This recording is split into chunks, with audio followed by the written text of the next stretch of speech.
1986 সালে প্রায় 10 একর জমিতে নির্মাণ করা হয় নড়াইল মৎস্য প্রজনন কেন্দ্র। এখান থেকে কম দামে রেণুপোনা পেত স্থানীয় মাছ চাষিরা। আর এই সুবিধা নিয়ে নড়াইলের বিভিন্ন জায়গায় গড়ে ওঠে মাছের খামার ও ঘের। গেল 3 দশকে সেই সংখ্যা বেড়ে দাঁড়িয়েছে প্রায় 13,000-এ। শুরুতে বেশ ভালো চললেও ধীরে ধীরে কমতে থাকে এই মৎস্য প্রজনন কেন্দ্রের উৎপাদন। এক পর্যায়ে 2012 সালে আনুষ্ঠানিকভাবে বন্ধ হয়ে যায় পোনা উৎপাদন কার্যক্রম। ফলে গেল 1 যুগ ধরে জেলার মৎস্যচাষীদের যশোর, খুলনা, সাতক্ষীরা সহ বিভিন্ন জেলা থেকে মাছের পোনা সংগ্রহ করতে হচ্ছে। এতে একদিকে ব্যয় বাড়ছে, অন্যদিকে অনেক সময় মানহীন পোনার কারণে ব্যাহত হচ্ছে উৎপাদন। লং ডিস্টেন্সে ছোট মাছ আনতে গেলে এগুলো মারা যায়।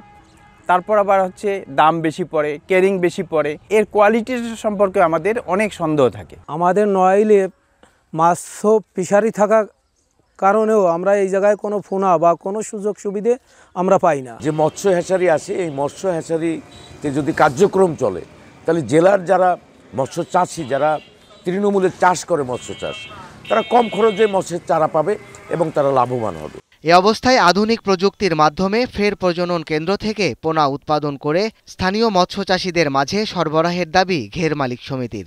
আধুনিক প্রযুক্তি, বিদেশি এক্সপার্ট এনে এবং আমাদের কাছ থেকে পরামর্শ নিয়ে সমন্বিতভাবে এখানে টেকনোলজি অ্যাডাপ্ট করে নতুন আঙ্গিকে বিশদ পরিসরে এই আবার হ্যাচারিটা পুনর্নির্মাণ হোক। এদিকে মৎস্য প্রজনন কেন্দ্রের কর্মকর্তা জানান, দীর্ঘদিন সংস্কার না হওয়া ও জনবল সংকটে পোনা উৎপাদন বন্ধ রয়েছে। তবে ফের উৎপাদনে যাওয়ার বিষয়ে ঊর্ধ্বতন কর্তৃপক্ষকে জানানো হয়েছে বলেও দাবি করেন তিনি। অবকাঠামোগত সমস্যার কথা আমরা ঊর্ধ্বতন কর্তৃপক্ষকে জানানো হয়েছে।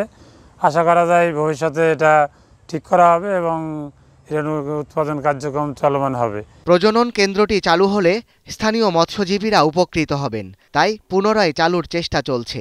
দ্রুতই জেলার এই একমাত্র সরকারি মৎস্য প্রজনন কেন্দ্রটি চালু হবে বলে আশা জেলা মৎস্য কর্মকর্তার। হ্যাচারিটার সংস্কার এবং মেরামতের জন্য আমরা ইতিমধ্যে আমাদের কর্তৃপক্ষের সাথে কথা বলেছি এবং এটা একটা এস্টিমেটও করে আমাদের পাঠানো হয়েছে।